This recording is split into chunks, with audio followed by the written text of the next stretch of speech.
열왕기상 10장 51절 한 말씀 하겠습니다.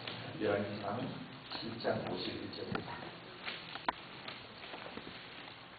한 절 말씀만 함께 읽겠습니다. 시작.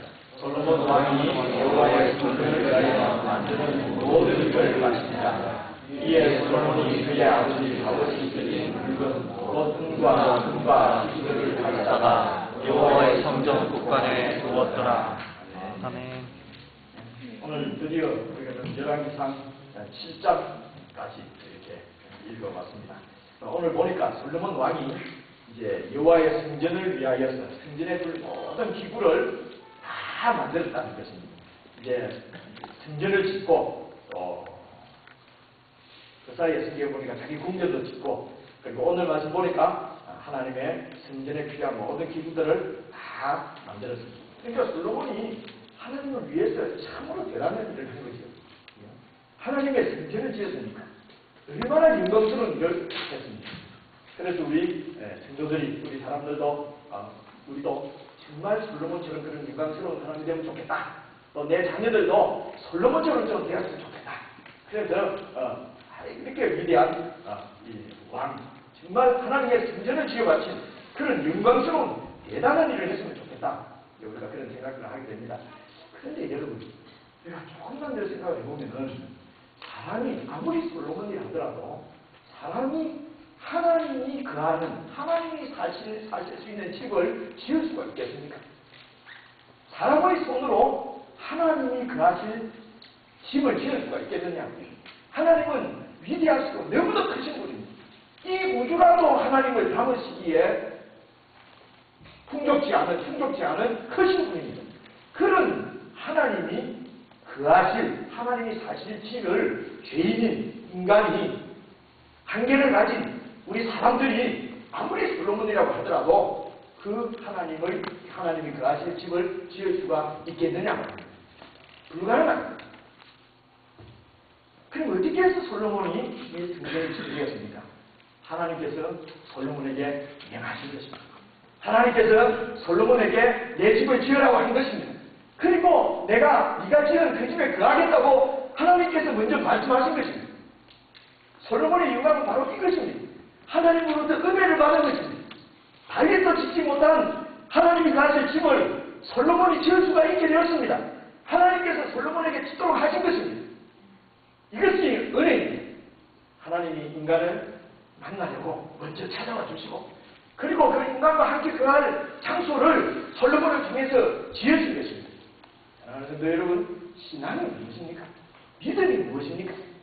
이 믿음은 하나님께서 먼저 우리를 찾아주시지 않으면, 하나님께서 먼저 손을 내밀어 주지 않으면 절대로 생길 수가 없는 것이 믿음입니다. 고린도전서 3장 16절, 여러분 잘 아시는 대로 제가 찾아왔는데요. 우리 함께 읽어보겠습니다. 시작. 너희는 너희가 하나님의 성전인 것과 하나님의 성령이 너희 안에 계시는 것을 알느냐? 우리가 하나님의 성전이래. 여러분들이 하나님의 성전이라고 말합니다. 너희 안에 하나님의 성전이 계신다고 말합니다. 이게 말이 되는 소리입니까? 내 속에, 여러분 속에 하나님의 성령이 거하신다고 말합니다. 하나님의 성령은 하나님이 있어요. 엄청난 일입니다. 도저히 있을 수 없는 일입니다. 그래서 잘 믿지를 못해요. 우리 속에 하나님이 거하신다고 말은 하지만 잘 믿지를 못합니다. 왜 그렇습니까? 너무도 엄청난 일이기 때문에 그래요. 도대체 하나님께서 어떤 일을 하셔서 우리를 위해서 무슨 일을 하셨길래 하나님이 우리 속에 들어와 계십니까? 우리가 어떤 선한 행실을 해도, 우리가 어떤 공로를 쌓아도, 우리가 어떤 하나님을 위해서 무슨 일을 해도 하나님을 모실 정도로 그렇게 큰 일을, 그렇게 위대한 일을 할 수가 있겠습니까? 불가능합니다. 그런데도 우리 속에 성령님께서 거하신다고 말씀합니다. 여러분 속에 하나님이 거하신다고 말씀하십니다. 이것은 하나님의 은혜라고 말하는 것입니다. 하나님이 찾아와 주신 것입니다. 오늘 저와 여러분, 우리는 구원받은 하나님의 자녀들입니다. 여러분, 구원이 무엇입니까? 구원은 바로 창조주 하나님을 알고, 그 하나님이 나의 모든 것인 줄 알고 그 하나님과 화목하는 것을 구원이라고 말합니다. 하나님을 알아야 됩니다. 그리고 하나님하고 화목해야 합니다. 이것이 구원입니다. 우리가 어떻게 하나님을 알 수가 있습니까? 이 땅에 살고 있는 우리가 어떻게 하나님을 알 수가 있겠습니까? 죄인인 우리가 어떻게 하나님과 화목하게 지낼 수 있습니까? 하나님의 원수되었던 우리인데 우리가 어떻게 하나님 앞에 하나님과 화목하게 지낼 수 있겠습니까? 그래서 구원은 우리 편에서 어떻게 해서 따내는 것이 아니에요. 내가 하나님 앞에 막 어떻게 정성을 들이고 공을 쌓고 저하고 빌고 해서 따내는 것이 아니라 하나님이 주시는 선물이라고 성경은 말하는 것입니다. 구원은 하나님이 주시는 은혜의 선물입니다. 에베소서 2장 8절 9절 찾아왔습니다. 제가 한번 읽어보겠습니다. 너희는 그 은혜에 의하여, 은혜는 진짜는 은혜에 의하여 믿음으로 말미암아 구원을 받았으니 이것이 너희에게서 난 것이 아니요 하나님의 선물이라. 구원은 하나님의 선물입니다.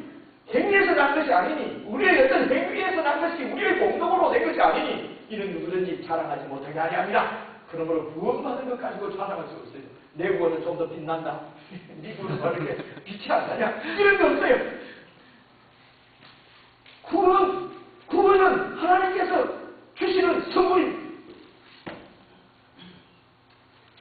우리가 하나님을 믿는다, 이렇게 믿음이라고 말할 때에 이 믿음이라고 하는 것은 사실은 인격과 인격 사이에 생기는 신뢰의 관계를 믿음이라고 얘기합니다.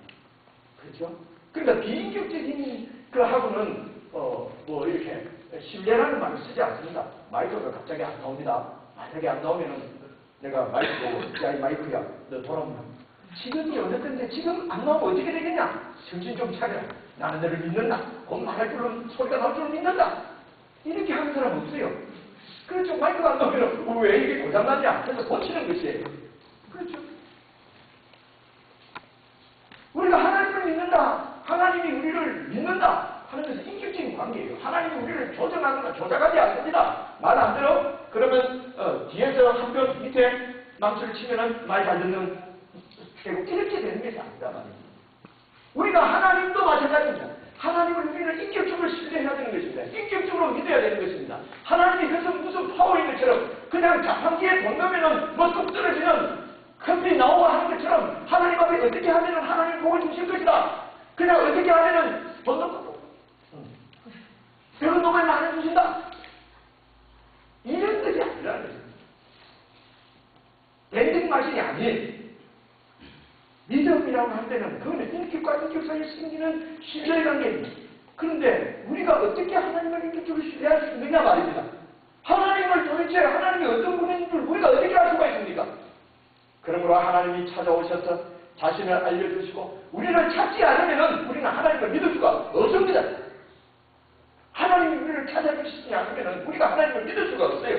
그래서 하나님의 선물인 이 구원을 받지 않으면 하나님을 믿을 수가 없는 것입니다. 하나님이 먼저 찾아오셨고 하나님이 먼저 화복을 이루셨고 하나님께서 먼저 사랑을 베푸시고 하나님께서 먼저 일하심으로 우리의 믿음은 시작되는 것입니다. 그래서 우리는 이 믿음을 은혜라고 말씀하는 것입니다. 생각을 해보십시오. 오늘 여러분이 이 자리에 와서 앉아있는 것 이게 보통 일입니까? 이게 있을 수 있는 일이라고 생각합니까?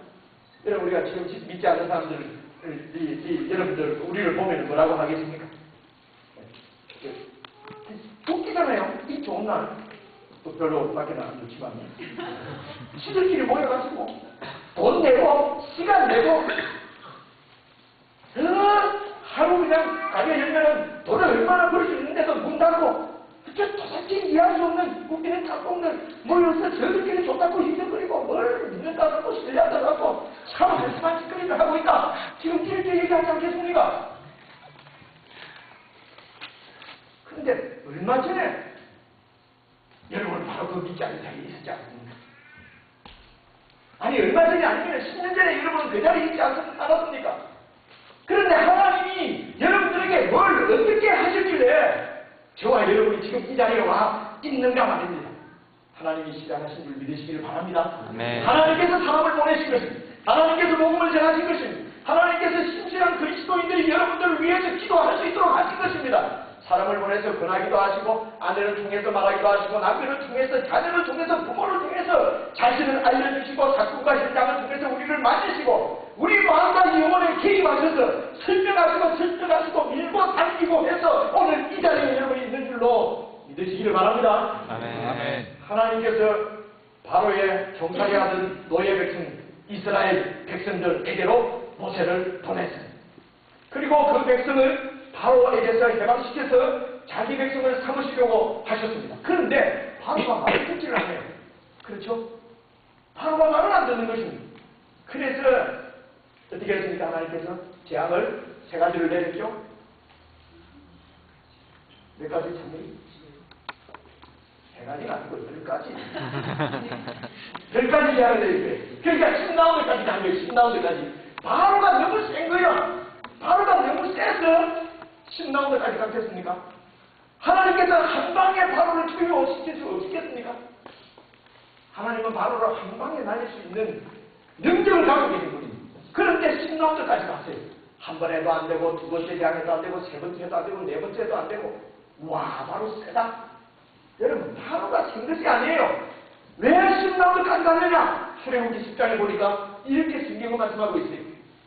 여호와께서 모세에게 이르시되 바로에게로 들어가라. 내가 그의 마음과 그의 신하들의 마음을 완강하게 하면 내 표징을 그들 중에 보이기 위함이며 네가 내가 애굽에서 행한 일들 곧 내가 그들 가운데서 행한 표징을 네 아들과 네 자손의 귀에 전하기 위함이라. 너희는 내가 여호와인 줄 알리라.